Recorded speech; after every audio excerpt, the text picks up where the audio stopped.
Hey, how's it going out there today, everybody? Hope everybody's having a great day. It is Monday, January 6th, coming to you from Minnesota today. Had a rough load today. Man, what a pain in the butt. Not just complaining, but I'll explain it all to you later. First, I want to get you caught up on what's been going on. First things first.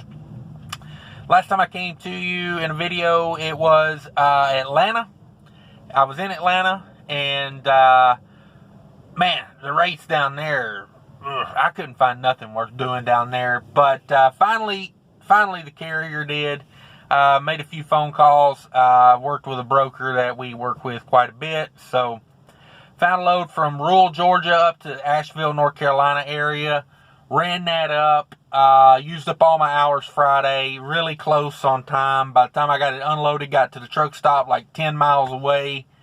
I had 8 minutes left. So I thought it was a good load as far as utilization of my hours, and to tack on, a couple $100, a few $100 onto the week. Didn't pay that great. If I was in the Midwest, I would definitely be expecting more on a 300-mile load than what I got there, especially a heavy one like that. Good news is it did load quick, and it was rolls of film. They said film, but it was more like, I don't know what the material is made out of. It's the stuff they print billboards on, Nowadays, they just print out a thing like a canvas and pull it over the billboard, and, that's what makes billboards these days. But that was the material. It was pretty interesting load. I looked around at the receiver a little bit.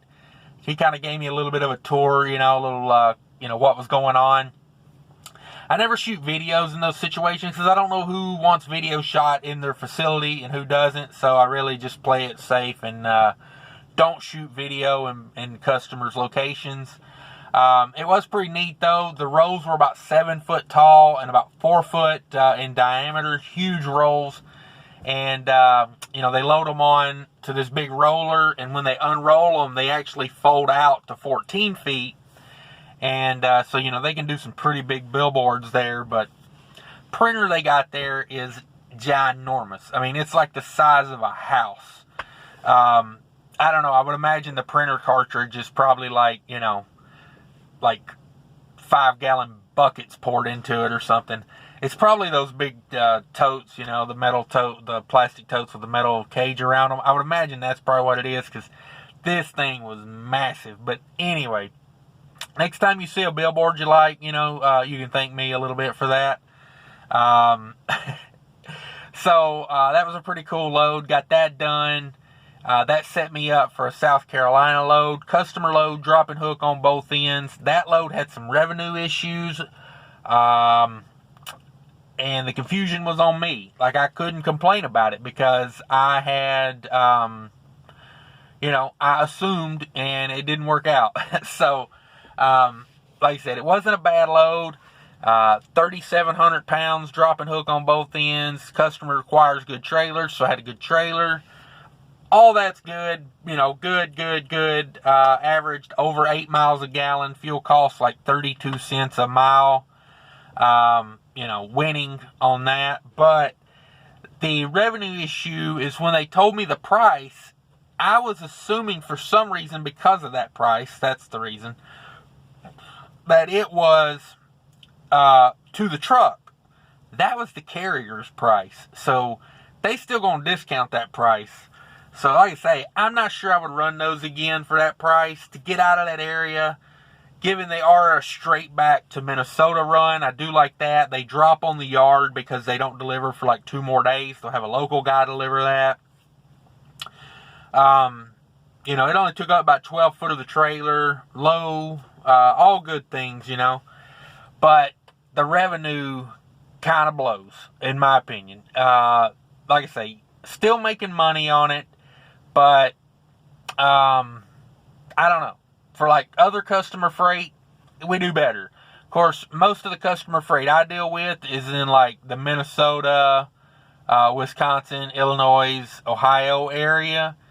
And I'm thinking that's probably got a lot to do with it, because the rates I seen in the Southeast, I was not too impressed. And I'd imagine if you're getting super light loads on a contract, you're going to have to drop the rate to keep those, or to get those these days.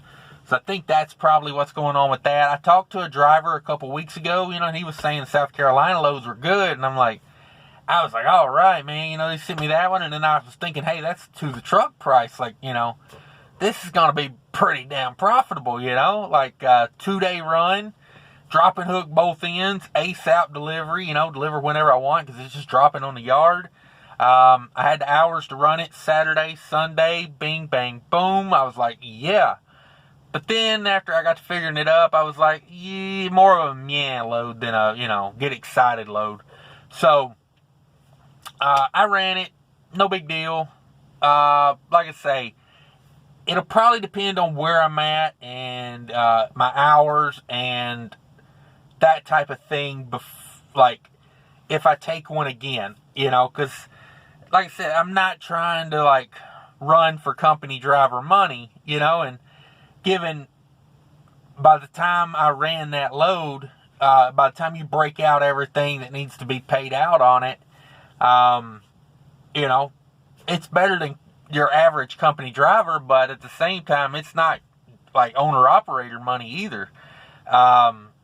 So 1,200 miles, decent run, coming back to Minnesota. That's the main reason I take it, because it's coming right back to the house, and sometimes, you run it back to the house, especially, when I first took it, I thought I was going to be able to get back Sunday night. Come to find out, I didn't gain back as many hours Sunday as I thought. I had a little confusion there on my clock. So actually, I got it back here this morning. I was planning on going to the house for a little while after I got home, but as soon as I got here, that's when Monday started, and dispatch gave me we got a hot load on the yard. Oh, man. I said, well, don't step in it. You know what I mean?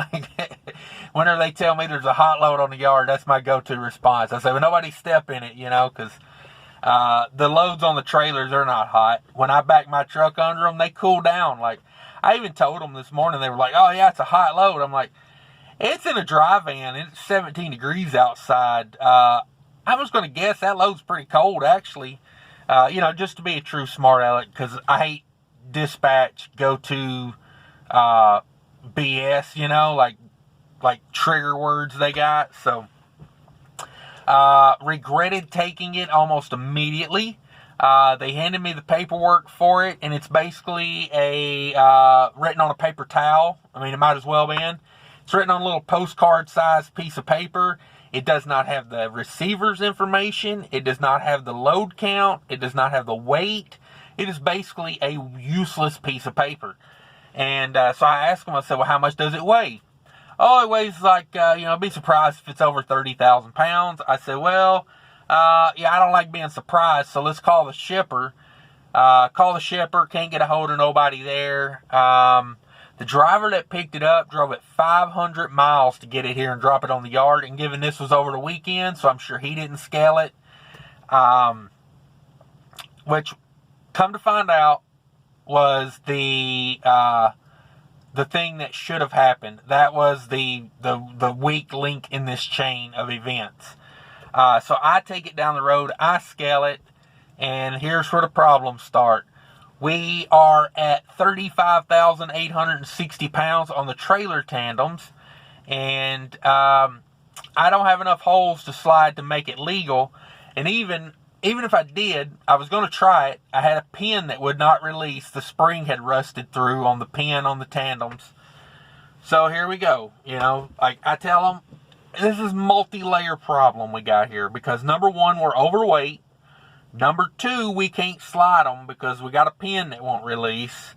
And number three, if we do happen to get it slid all the way back, then we're over length from the kingpin to the tandems. Which I probably would have ran it anyway if it would have been, I could have got the weight legal. So we get the TA out there. I pull into the shop at the TA. Basically, they beat the pin in, I slide forward, it pops back out, they beat it in, I slide forward another one. I did this for 2 pins myself, and then I said, screw this, I don't get paid for this, so, it ain't my trailer.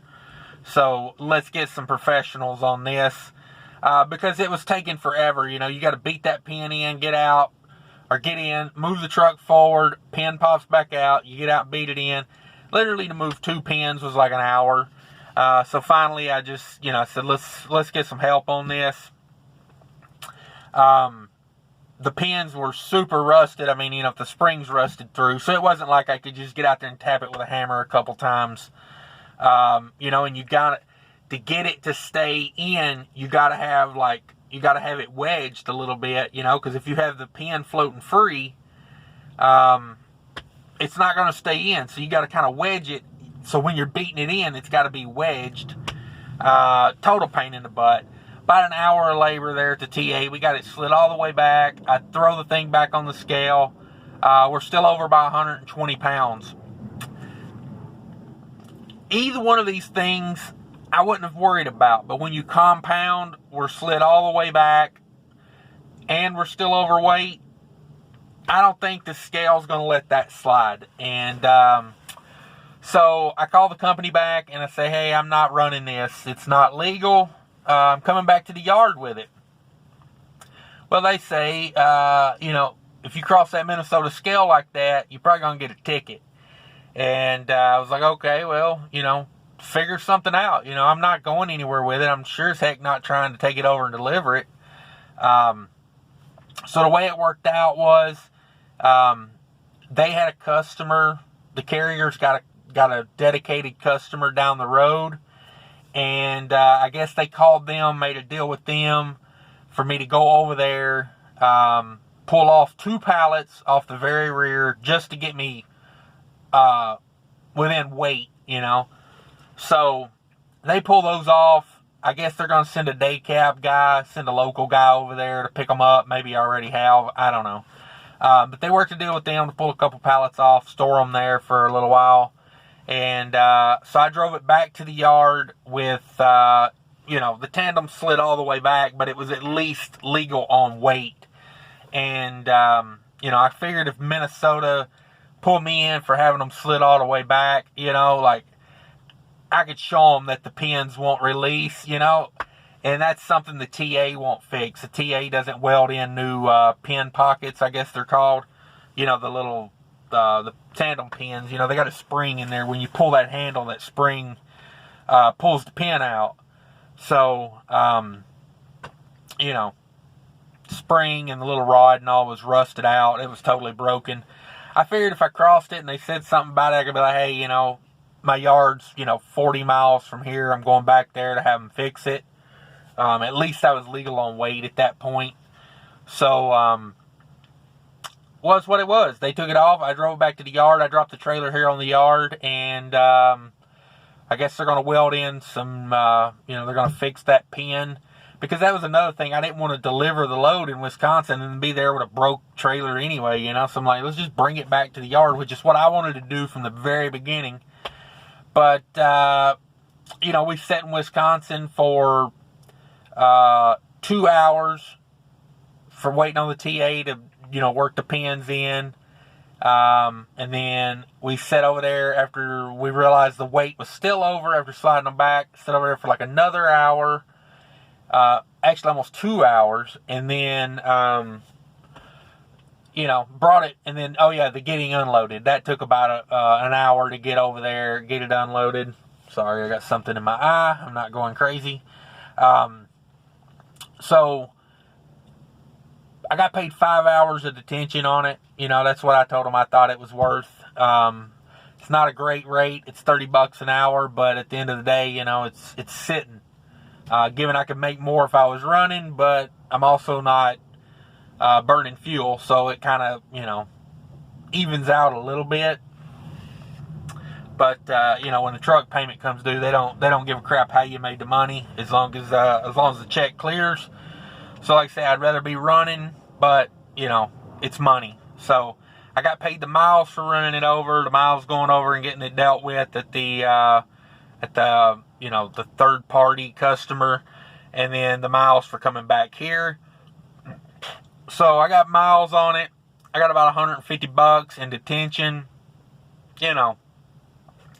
all in all, pretty crappy day, really. I mean, really, if you truly think about it. They gave me another load off the yard, and I'm going to run it over. I'm going to get up real early in the morning and run it over. And it goes to Ohio. I like these runs. I do these runs all the time. They're here in the yard. They're like 20 to 25,000. I think this one's on the higher end. Yes, this one is 25,000, 16 pounds.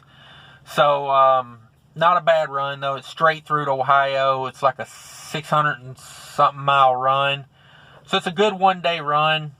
And I was going to leave out with it this afternoon, but I got 2 hours left today. I gained back 9 tonight. So, it's gonna be a tight run. I'm gonna have to keep it moving tomorrow to get it there. They want it there tomorrow night.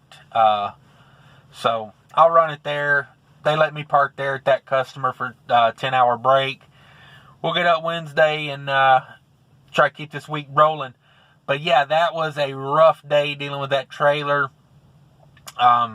There's nothing I could think of that would have got it legal. I couldn't slide the fifth wheel forward any because I was already at 11,800, something like that. I mean, I was right there on the steers already. We do a lot of those loads. I've never done them, but I've seen them here on the yard a lot. Whenever I'm looking for empty trailers, sometimes I open the back and it's those, because they don't seal those loads. But I don't know. We do a lot of them. I almost wonder if we had a lot of snow here at late in the week last week, and everything's covered, in melting snow because it got warm Saturday, Sunday here, and it was sunny. So I'm just wondering maybe if the trailer seal or on the door seals were bad or something, or maybe there's a hole in the roof. Because to me, it seems like the very rear of the trailer, given they shouldn't be loading them all the way to the back like that, but it almost seems to me like, the pallets in the back got wet, because the weight's so uneven, so I don't know. It's not my problem anymore. I'm glad it's not my problem. To be honest with you, I didn't even look in the back of the trailer to see if it was wet in there. I thought about that later on in the day. I mean, I literally, backed into the door at this third-party customer. I went in, told them what was going on. They said, okay, when you get a green light, you can pull back out. I didn't even look in the trailer. I mean, I popped the doors, but I didn't thinking back on it, I don't even remember a second of looking at it. So at that point, I wasn't even worried about it. I just wanted to crap off the trailer so I could get it back to the yard. So it could be an unsolved mystery. Somebody might want to call Robert Stack on that. I'm not going to look into it anymore. I don't care. It's over and done with for me. But anyway, guys, I'm going to hop off here now. Appreciate everybody watching, liking, subscribing. Thanks for sticking around this long if you did. Take care of each other out there. Bye.